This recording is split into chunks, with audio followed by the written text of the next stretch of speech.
House Committee on Natural Resources and Tourism will come to order.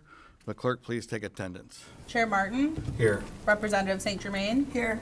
Vanderwall. Present. Outman. Here. Hoadley. Here. Johnson. Here. Preston. Yep. Bonack. Here. Fairbairn. Here. Wirtz. Here. McFall. Here. Scott. Present. Weiss. Here. Arbit. Here. Foreman. Present. Myers Phillips.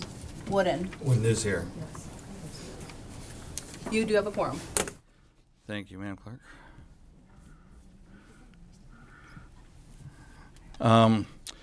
Representative Fairbairn makes a motion to approve the minutes of our previous meeting. The minutes are approved by unanimous consent. I'm going to conduct this a little different right now.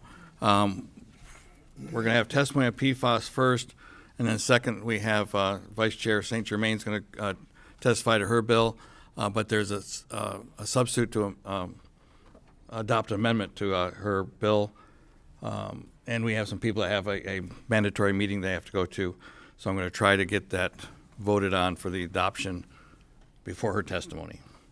And I also want to remind all members that we have a memorial on the floor at 1:30, so please be prompt and in your seats across the street. So St. Germain, or Representative St. Germain makes a motion to adopt the amendment. The clerk will take the roll. On the motion to adopt the H1 substitute, Chair Martin. Yes. Representative St. Germain. Yes. Vanderwall. Yes. Outman. Yes. Hoadley. Yes. Johnson. Yes. Preston. Yep. Bonack. Yes. Fairbairn. Yes. Wirtz. Yes. McFall. Yes. Scott. Yes. Weiss. Yes. Arbit. Yep. Foreman. Yes. Myers Phillips. Wooden.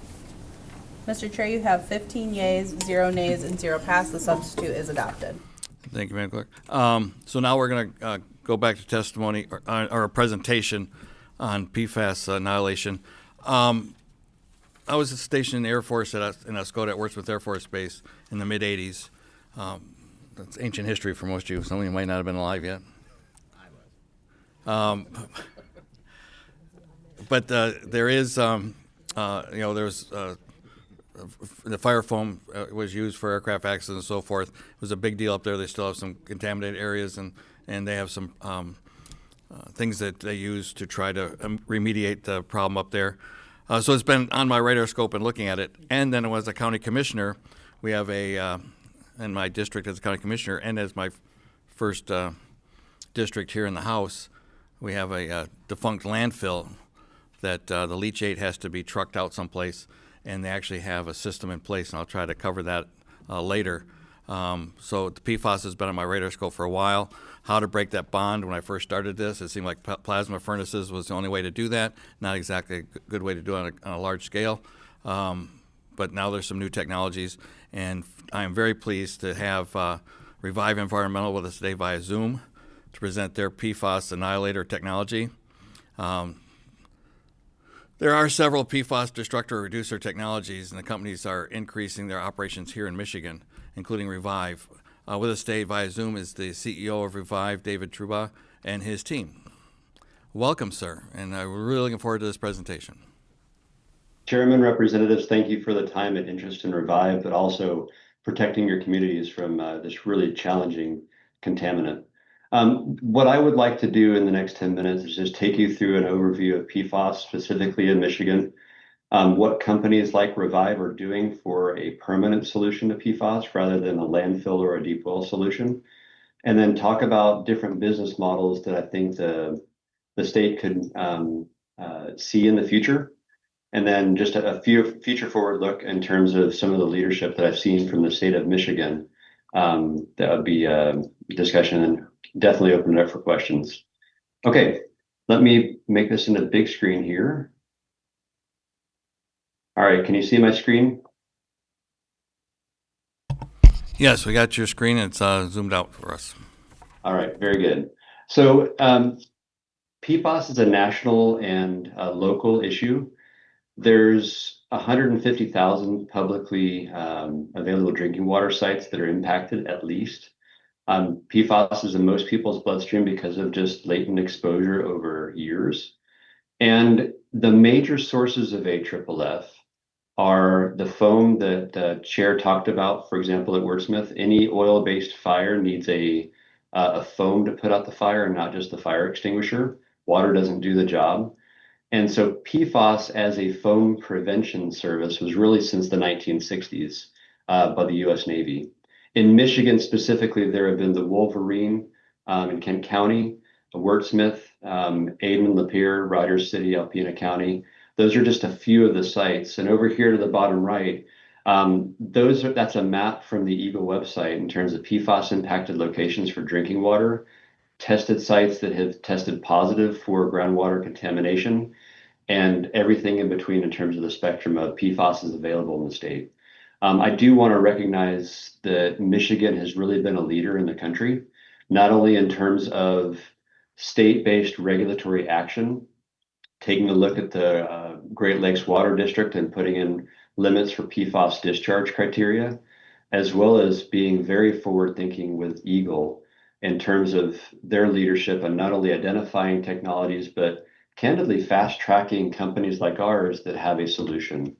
Revive as a company, we're based in Columbus, Ohio. Some of you might know Battelle Memorial Institute, our founding company. Battelle started this technology journey in 2018.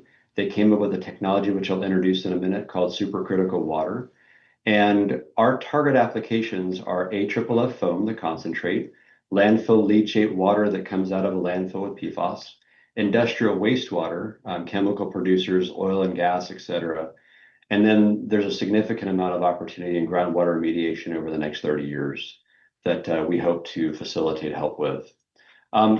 In terms of supercritical water, I will take a minute and just talk about the momentum that we're having in terms of not only state adoption, but also federal and direct customer engagements. We do water as a service, so people will pay us per gallon to treat PFAS impacted water. 3 states are under contract with us for their AFFF fire brigade work. Michigan, over the last 5 years, has already done a take-back program. I know that you're looking at another one potentially. We've got Ohio, New Hampshire, and North Carolina under contract. North Carolina's on site today in Columbus doing their assessments as we've started their processing of their waste. On the federal government front, we have a lot of work to not only validate, but candidly start remediating in real time. One of the ones that is notable for this group, Wordsmith Air Force Base, we did a demonstration of 500,000 gallons of impacted water in the ground in cooperation with Alonia. And that was very successful in terms of complete destruction of the PFAS that we got out of the ground. At the DIU, the Defense Innovation Unit in Detroit over early spring, early summer, we were able to look at AFFF and groundwater concentrates and effectively destroy those. A publicly available paper will be published in December showing the results, but they're very encouraging. And then state validation. Michigan was actually the first location in the country to have any destruction technology permitted. Permits in 2 parts. It's the air. It's also the discharge into a local PHW or waterworks. Eagle helped facilitate us being permitted in the state. And so again, the state's leading the country not because of us, but because of the fact that you're welcoming technologies that can establish proven track records. The main work that you might see in the next 2 years for us is going to be looking at airports, taking their fire trucks that have foam in them and changing them out, or fire brigades that have anywhere from 50 gallons to 500 gallons on a truck and thousands of gallons at a department that need to get rid of the PFAS foam and switch it out with PFAS free. So we're taking those wastes in and we essentially take that waste, turn it into PFAS free water measured by analytical tests. And then on the direct customer side, we've got all the major landfills working with us at the corporate level. We are working with local landfills in the Grand Rapids, Michigan area where we have our facility. And there's a lot of traction just in doing this as a service. A brief overview of our technology. Chairman talked a lot about how to break these bonds. It's very, very tricky, and it takes a lot of energy. What we do is we take heat and pressure, 600 degrees C and over 3,200 PSI, or your tires, for example, in your car are 30 PSI. So it's very high pressure, very high temperature, and these bonds break. In chemistry, it's what happens after the reaction that matters. What we get is water, salt, and essentially the fluorine becomes a salt version, which is innocuous and is found in fluoridated water and toothpastes. So we end up making a hazardous contaminant into a recyclable, usable form of water. This is a result of an AFFF that we actually did this work in Michigan 2 years ago. AFFF has millions of part per trillion of PFAS in that. PFOA, PFOS is what we typically look at.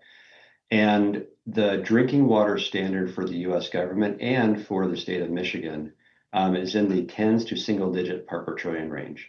This is an example of what we do day in and day out for PFAS treatment, whether it's landfill leachate, AFFF.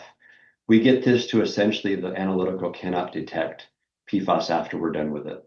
We do this in a single pass, and currently today we have a 96% quality rate of first time throughput, which means every time we do this 96 out of 100, we get this down to drinking water levels. The reprocessing is we use some polish on the back end, and we deliver 100% clean effluent, and we document this for our customers. We do this through a facility. This is a picture of our Grand Rapids facility today. We have employed 10 operators in that facility. And, we started in Grand Rapids at Crystal Clean. We quickly went to our own facility because we outgrew the capacity need. And these reactors can process hundreds of gallons a day of material. And we do look to have an impact. This year to date, we've processed almost 6,000 gallons of AFFF, 300,000 gallons of impacted water, and by year's end, we'll be over 12,000 gallons of PFAS AFFF. And we'll be expanding to other sites, as well as hopefully expanding in our Michigan facility. Our business model, which may relate into what the state would consider from a natural resource committee perspective, there's different ways PFAS can be found. You can find it in the landfills. You can find it in industrial waste, whether it's Wolverine. The automotive industry has a lot of metal plating, which uses PFAS for adhering the metals. There's the AFFF stockpiles we've talked about, and then the groundwater remediation, all of which go to a PFAS annihilator. And then our business model is to have branch networks of facilities that have reactors and technology that can abate the PFAS. This is an example of how we do the work. We would take it from this from different sources. We can concentrate the material. We send it to the reactor. At the end, this permit that we're able to achieve, both in Ohio and Michigan and other locations will operate out, we discharge right to the sewer. And it's at drinking water level for PFAS, which means that there's no real increase in PFAS recycle after we're done. And then the customer and the state or the regulatory body can get a certificate of any material we put down the drain to verify that we've actually done the work. We do 100% testing at Revive to ensure the quality of the recycled material is PFAS free. And then just a case study, we have a pulp and paper landfill in the Midwest, and they have 100 million gallons of water a year coming from their landfill. There was a discharge limit of 20 and 8 part per trillion for the different PFAS species. And we needed to design a system that not only concentrated that material, but also treated it. So we're able to put in place a foam fractionation system and take 110 million gallons down to 2,000. That 2,000 gallons will travel to either Michigan or Columbus for destruction. And we do this as a service. We operate the equipment on site for them. And then we also do the work on destruction. And so this is an example of a business model where ultimately we can landfill, we can deep well, even incinerators that are available in the state have current incumbent issues of PFAS still remains after those works are done. So what we provide to communities, states, federal agencies, as well as customers is the certificate that PFAS is removed and completely destroyed by testing batch by batch. And for us, Michigan's response to PFAS has been all about leadership. You've led the country in terms of regulatory overlay. You've empowered Eagle to not only empower and set the standards, but also to act and make changes to ensure that PFAS does not continue to be perpetuated or moved in the PFAS cycle. Remediation's an opportunity, I think, for all of us to consider. Remediation alone is not enough, because if you don't take the sources of water out that contaminate the ground, you're going to continually have to remediate. So destruction provides an interesting way to break the cycle of moving PFAS around and eliminates that need for remediation long term. We also have the ability to remediate groundwater. And then ultimately, if this was not a people issue, we would not be talking right now. Because it's a health matter, it's a carcinogen, there are health impacts to people. This is a long-term health and safety issue for constituents and citizens, and Revive's proud to be a very small part of the journey. And just on behalf of Revive and our company, thank you for putting your trust in us to being in Grand Rapids, and I'll turn the time back over for any questions that you might have. Yeah, this is good stuff. So I always tell people, they look at a map like you showed, PFAS sites across the U.S., and they go, wow, why is Michigan such a bullseye for PFAS? Is there manufacturing? I go, no, it's because we look for it. You know, we touch 4 Great Lakes, it's all dump into the 5th one, and so we look for PFAS sites. And I'm glad there's a way we can start looking at remediating this and annihilating it. The photograph you had of taking it to a site, are those rail cars? Is that the size of the equipment? No, so our technology fits in a 20-foot shipping container. Okay. The blue boxes that you saw were the concentration technology, which is a 40-foot shipping container. So they're modular in use.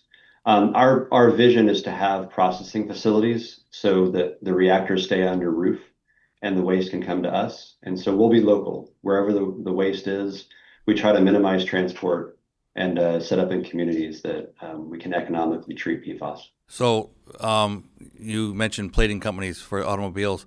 We had one on Lapeer that they're supposed to clean up their water, their discharge, but I didn't have a testing for it.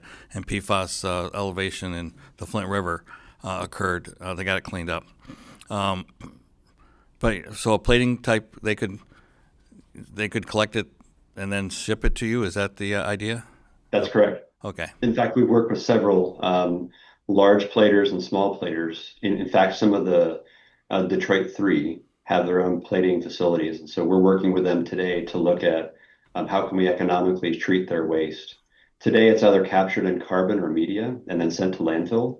We want to intercept that landfill step as a destination and destroy it before it gets there. That's good, because once it's in the landfill, it's encapsulated and not go anywhere. Vice Chair McFall. Thank you, Chair. Thank you for being here today. This is very interesting. I just want to make sure that I'm understanding exactly. Do you guys just clean up water or liquid, or do you also go in with soil contamination and those types of things? So our reactors deal with liquids. We have a number of technologies we can partner with to do soil washing and soil extraction that gets the PFAS out of the soil and into a water form that we can then treat. Okay. The other thing that many communities talk about is biosolids. Biosolids are the human waste that goes through a wastewater treatment plant. That is a natural concentration method with the technology in a wastewater plant that concentrates PFAS. We do not have an offering today for solids of PFAS, but we are able to take probably 85% of the PFAS methods of just transport and take care of that today in liquid form. The solids can come later. We also have a technology that gets PFAS off of solid media that we're taking to market in the next year and setting up candidly in Michigan for additional jobs.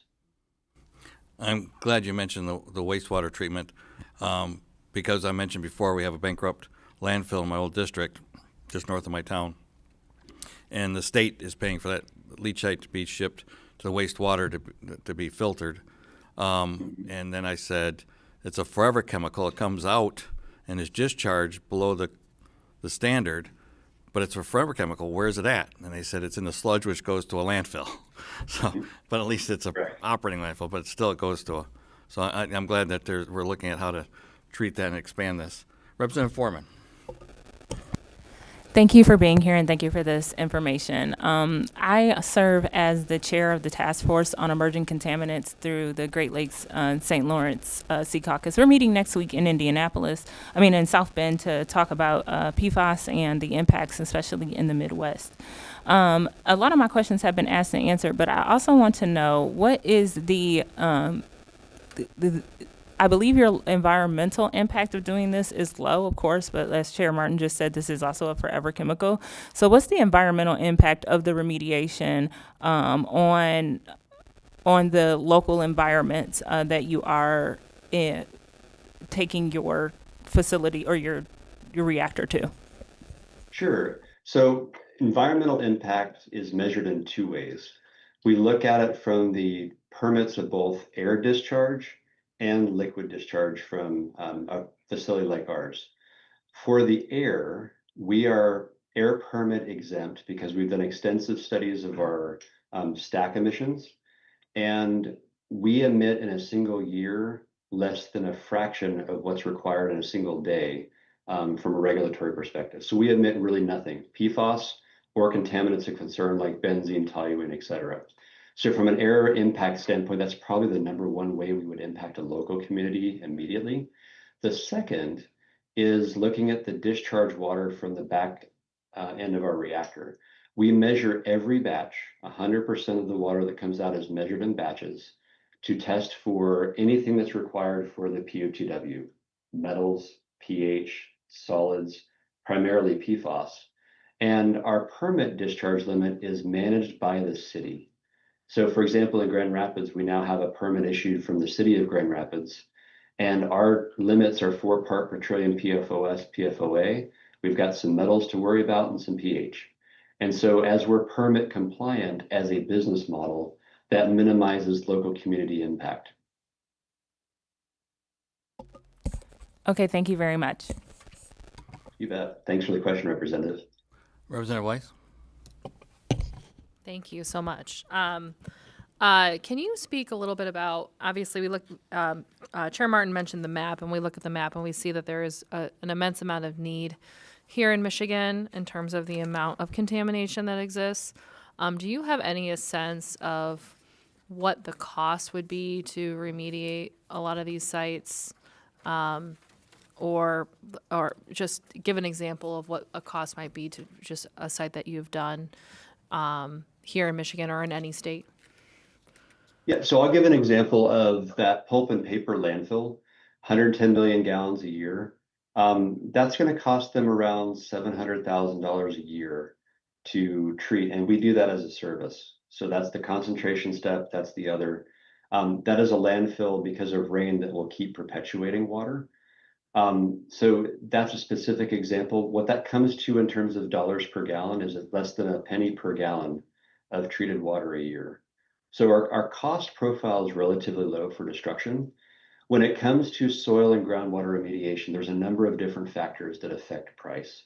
Destruction is one part of that, but there's also how do you get the soil pumped in the ground? How do you extract it? What's the step to separate soil from water? And all those can take multiple pieces of money to do so. I can give you a range of $1 to $20 million depending upon the site. Here's one example that we found in New Hampshire that's a real live issue.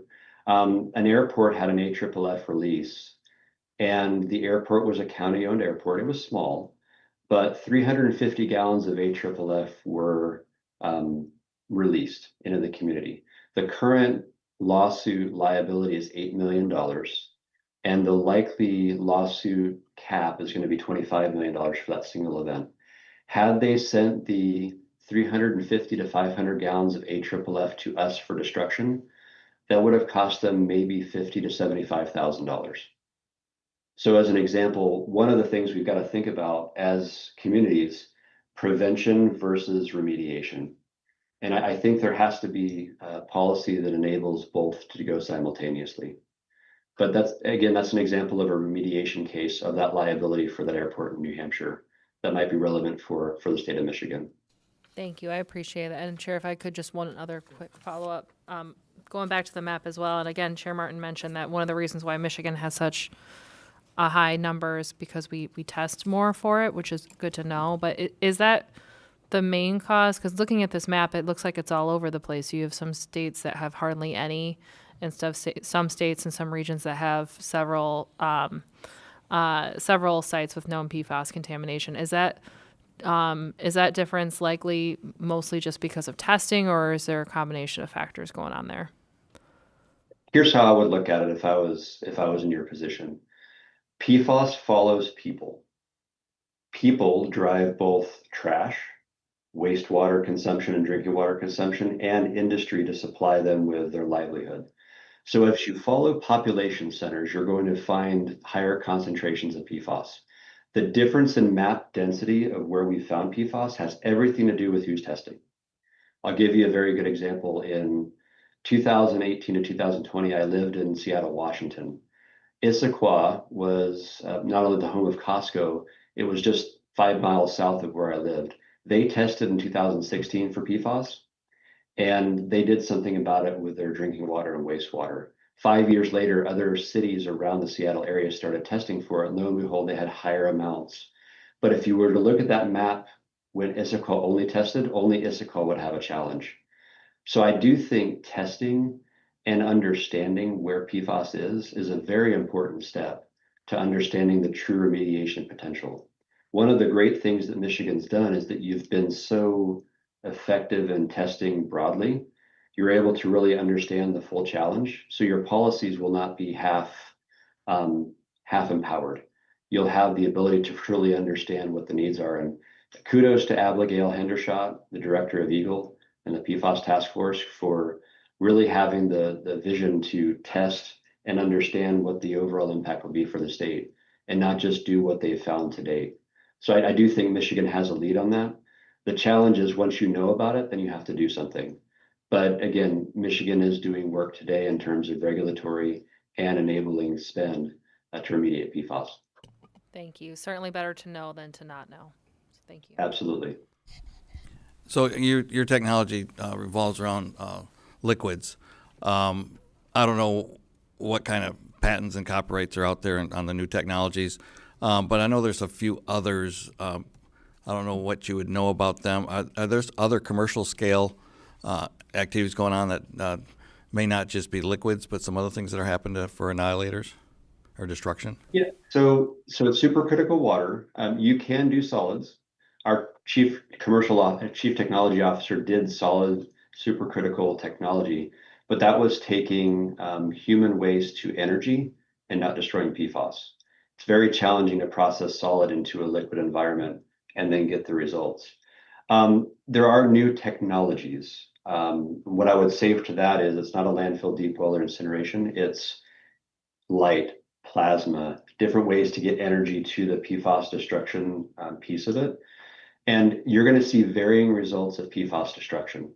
The questions to ask are broad destruction across the entire spectrum of PFAS and complete destruction from 0 to 100%. And what we have chosen for SQUO delivers that broad and complete destruction. And as policymakers, it's really important to understand both the breadth and the depth of the destruction as you evaluate technologies to support. Well, I have to say, compared to just a couple of years ago, I mean, very, very recent history, this is a light at the end of the tunnel that we had no hope for, it seemed like, just a few years ago. So I'm pleased to see people are, not only taking it seriously, but are actually making it commercial scale, and it's working. So obviously, Michigan has a lot of sites, so hopefully a lot of people come here to test their equipment out. Representative Wooden's back. Thank you, Chair. Appreciate the time. And thank you so much for your presentation. As a representative of West Michigan, particularly representing parts of Plainfield Township, the epicenter of this crisis, I love to see how we are in West Michigan leading the fight against PFAS. And you mentioned how critical testing is so that we can identify where sources are coming from so that we can properly mitigate it. And you've praised the preemptive work we've done here in Michigan. Given the fact that the EPA have previously issued federal standards for PFAS, but we've learned a few months back it was announced that some of those standards were getting rolled back, and also implementation and full implementation is getting delayed until 2031. how much will having our current state standards for testing ensure that we are continuing to identify those sites ahead of the curve rather than behind it, so that we can also make sure that we're adequately mitigating? So let me unpack the question. Great to hear from you. And Western Michigan is dead center for some of the PFAS impacted work. When it comes to the federal government, we've been following this for quite a while. The Clean Water Drinking Act established PFAS standards for publicly consumed water from a municipal supply, and that was 4 part per trillion, and then 10 to 12 part per trillion for other things. What the current administration is looking to do, from what we can tell at this point, is roll back the others, but keep the 4 part per trillion. I don't know that that changes Michigan's positioning. But what we will see is that standards applied and standards established of which you've already have, keep that in place, and then use sound science to judge what your standards are if Clean Water Act does not get implemented. The delay in implementation has more to do with funding, timing, and liability relating to the value chain. One of the things that many of us in the industry consider is that if we were not actively involved in the PFAS contamination, but were passive receivers, how does that liability fall when eventually this could be a CERCLA designated hazard? So today, I think Michigan's in a very well-positioned state with the regulatory for both drinking water and, more importantly, the work that you've done with the Great Lakes Water District in minimizing through regulation what limits of PFAS you can have in discharge. What I'd like to see is that discharge limit for industrial case is adopted throughout the country. Michigan leads that effort, and because what I think you're doing is effectively changing the recycle loop for drinking water, which everybody consumes, and stopping it before it gets to the drinking water and protecting the lakes and the rivers. That's really important. So I don't know that that changes Michigan. Yeah.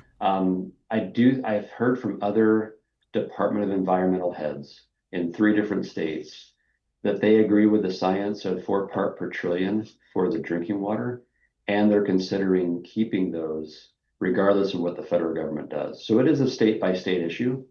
And I think we have to think what is the right thing for Michigan in this case in terms of your regulatory discharge and drinking water standards. No, that's very helpful. And understanding how, even if the federal standard is being delayed, the presence of our own state standards are helping buttress that kind of the inflow issue to prevent drinking water contamination in the first place. So I really appreciate that. Thank you. Thank you. I got a couple more questions. Reading about this a lot, but not being the chemist to know exactly how this all works. There's 7 forms of PFAS we usually talk about. And your system is effective on all forms. There's not one that's tougher than the other, or they all chemically work the same to break them down. Yeah. So what you're talking about is for chemistry reasons. What types are they? They could be short chain, they could be long chain, they could be branched, they could have different groups. If you look at the chart above, that which is highlighted in black and bold are anywhere from a carbon length of 8, which PFOA, PFOS is definitely outlawed, banned. We did that starting in 1998. The short chain or Gen X materials are anything that's got a carbon length of 7 to 5. That's down all the way to the end. The other stuff, all the things that look like it's in the back of a food container, right? All that weird stuff. Those are different links and chains and functional groups. For our technology, this is where that breadth of destruction really comes in, because regardless of chain length, different functional group, whatnot, there's over 11,000 different known species of PFAS. And whatever we measure, it goes away after it's gone.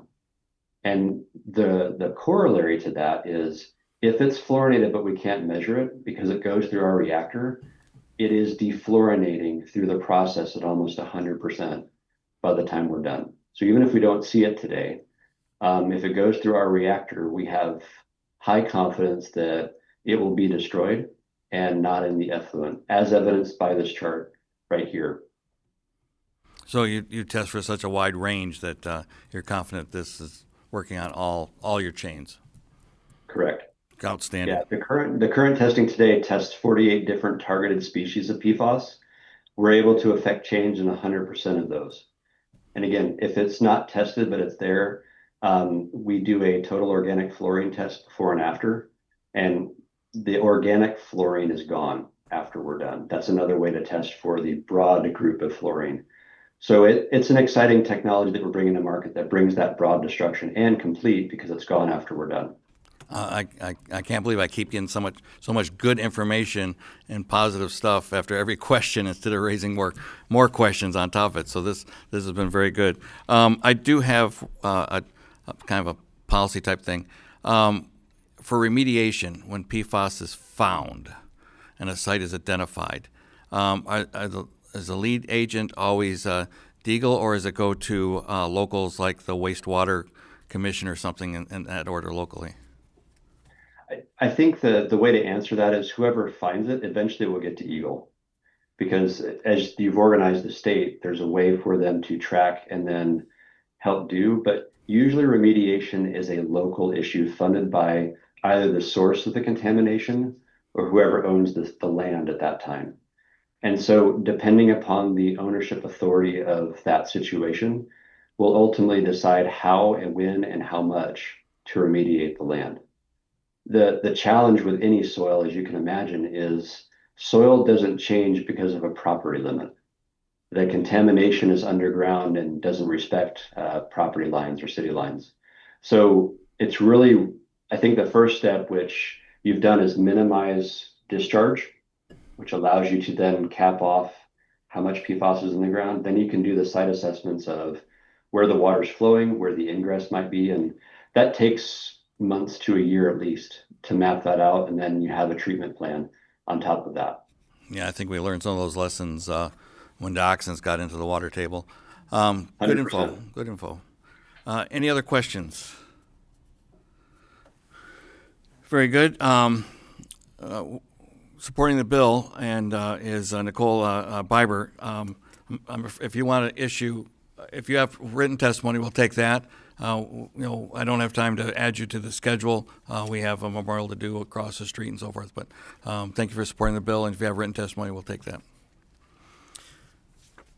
Now we will take up Vice Chair St. Germaine's House Bill 4427. Emergency alert system to notify unsafe raw sewage in the water.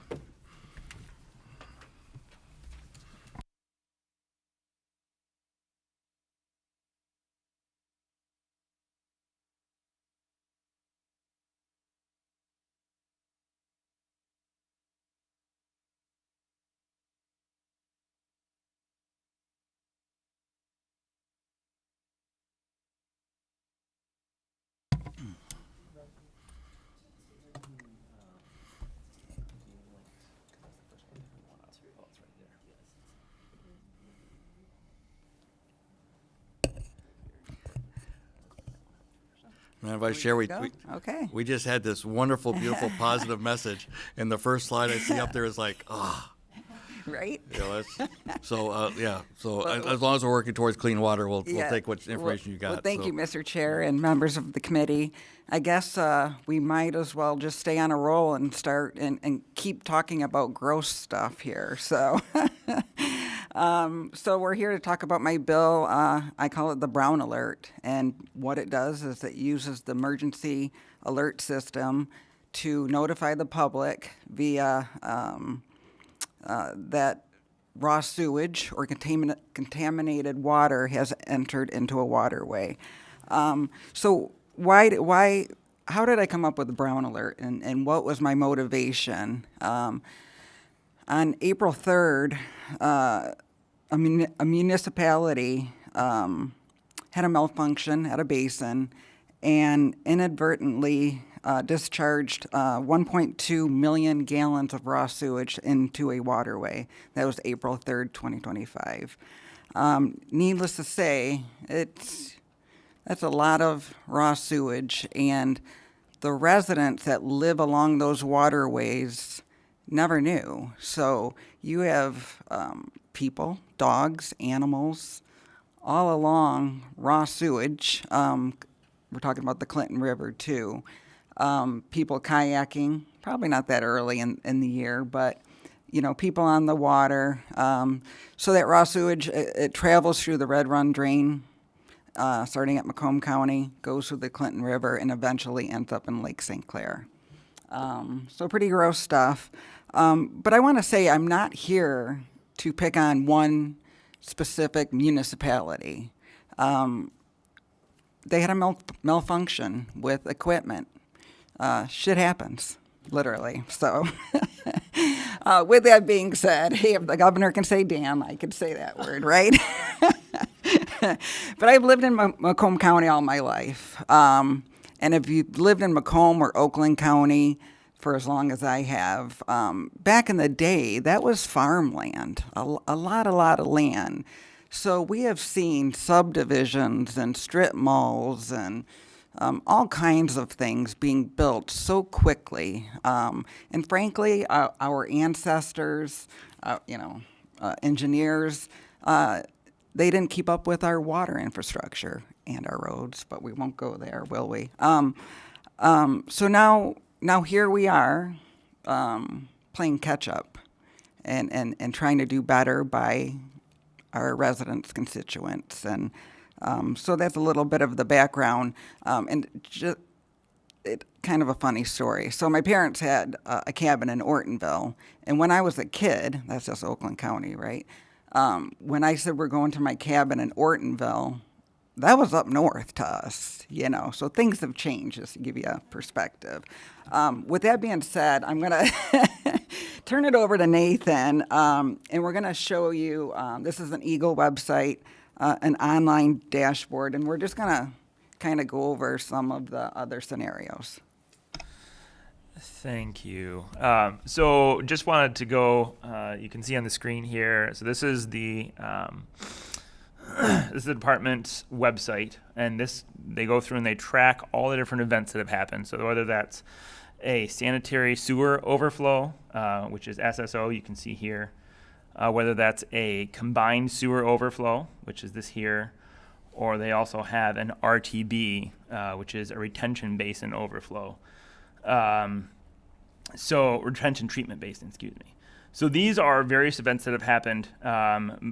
Most of these that we're going to go through have happened this year. There's a couple, I think, in 2024. But the point in looking at this is to kind of display that this happens all over the state. And events happening all over the place. And without good public notification, are we doing the right service by constituents? So let me just scroll down a little bit here. Let me find one of the first ones. Here's an SSO in Monroe, the city of Rockwood. 1.34 million gallons of sanitary sewage into the Huron River. Continuing down.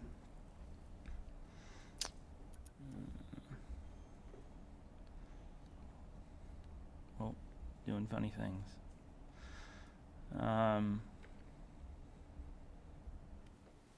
Here's another one in Ontonagon, so all the way up in the UP in Interior Township, into Trout Creek, 1.8 million gallons of sanitary sewer overflow. And so the point in saying this is, and going through these, and these are just one part of the larger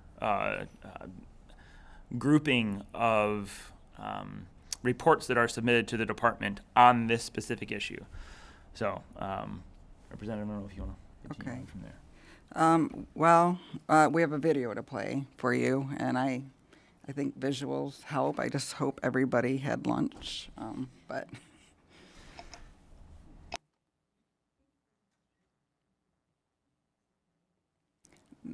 That's raw sewage being discharged under the ice from a retention basin. So that is in Michigan. I'm a little reluctant to say exactly where, but that's what it looks like. With that being said, I mean, I believe my constituents, residents of Michigan, they deserve to know, to be notified. through the alert system. So I'll leave that there. But what again, what I want to say is I'm really proud of, because I've been working on a lot of combined sewage, raw sewage with my colleagues, Democrat, Republicans, a whole group of us from Macomb, Oakland, Wayne. We've been working on this issue for a long time, and we've had some wins, and I think we can still continue to do better, and this is just a small part of it. So your alert goes to the health department for whatever level is notified. Is there a dilution limit, or is it just the fact that they have to dump any, it's overflowed any raw sewage going into the system? If it exceeds the E. coli level. Okay, so there's where a it's dilution harmful. formula part to that? Yes. Vice Chair McFall. Thank you, Chair, and thank you for your testimony. Full disclosure, I co-sponsor this.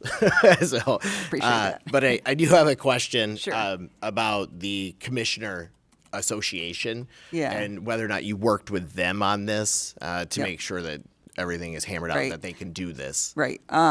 Well, the commissioners, the notification, let me back up a little bit. So, of course, I'm very familiar with Oakland, Macomb. So, Oakland County's permit to do any type of discharges, there's a condition on there that was just put on there that they have to notify local newspapers, the commissioner's office, that there was either combined sewage or even raw sewage. So what this bill and the substitute that we just adopted would do is then that notification will go to the health department, and that the health department will send out that alert, the brown alert. So Okay, so Yeah. so pretty much the Drain Commissioner isn't really. no, Okay, and of course, we work very closely with Commissioner Miller's office with all of this, and very much appreciate all of her help. Yeah, thank you. So. So it's kind of like a tornado alert. There are only certain people who can push that button Right. to send off the sirens. Of course, yes.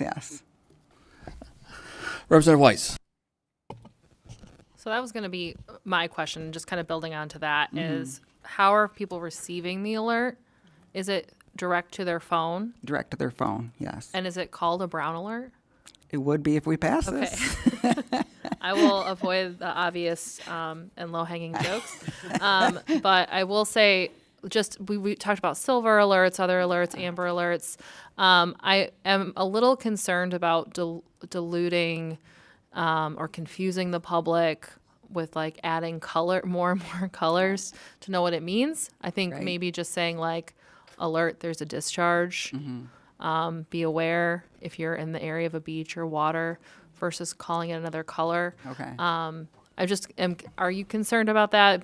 Potentially creating more No, confusion? the reason why I called it the brown alert is somebody that I know that lives in California had mentioned this. We were just kind of general conversation talking about discharges, and he had mentioned, in California, we issue brown alerts or red tide alerts, so hence the name. Okay, so this is just if you're in an area, a coastal area where there was Yeah. a discharge, or a river where there was a discharge, you're in that geographical Graphic area. area, Right, yeah. you would get a notification to avoid that waterway. Exactly. Okay. And it's hard for me to speak to other parts of the state. I'm familiar with the Red Run Drain that, it starts at like 14 in DeQuinder and heads south to the Clinton River. So the people that live along that waterway, those waterways, would be alerted. Okay, and then just to follow up to what you just said about the Yeah. sub, because I didn't read the sub, but it's not requiring additional testing now. It's just saying that if there is a discharge, there has to be past a certain level, there needs to be a notification that goes out. Correct. Okay, thank you. And we still have conversation going on with the department sponsor to define this. The department's not speaking to this yet, so we will refine this a little more. So there's more to come on it. Yep. Representative Foreman. Thank you. I do appreciate this. I am also worried about like desensitization to alerts and things like that. But my question is, and I may have just missed this in your testimony, pardon me. I thought that waterborne disease and contamination monitoring was already in the local health departments. Like I talked to my health department about something a long time ago. So would county drain commissioners be required to duplicate the effort that the local health department already does, or am I missing something? No. So when there is any type of discharge, of course, the receiving commissioner's office receive a notice, but then that notice will then go to the health department when levels exceed the safe, So the health department is who Yeah, the issues health the notice, department not the will- drain commissioners. Exactly. Okay, Yep, thank you. got it. Yeah, that was a specific thing asked and was addressed in the purpose of the adopted substitute. Mhm. Representative Scott. Thank you. Thank you so much for your testimony. So I understand that the alert will go out that there is a situation, but what about when it's cleaned up? Will another alert go out notifying everybody that the situation has been mitigated? That's a good question. Very good question. And I will follow up with you on that. Okay, Yeah. thank you. Like Lake St. Clair, once contamination reaches the lake, yeah, of course it's dramatic to the lake, but Lake St. Clair, that flow of water, I mean, it's, I don't want to make it out to be like Lake St. Clair is unclean by any means, because it's a beautiful, beautiful, clear lake. The water flows so quickly through that lake. So with something like this, if I had to take a guess, the lake itself, the people that live along that shoreline, it circulates probably within a day. Okay. So pretty quickly.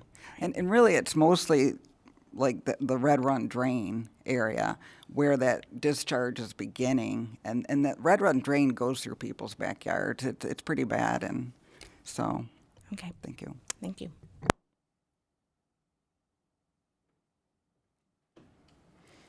Well, thank you very much. I think that's all we have. No more questions. Thank you so- for having me. Yeah.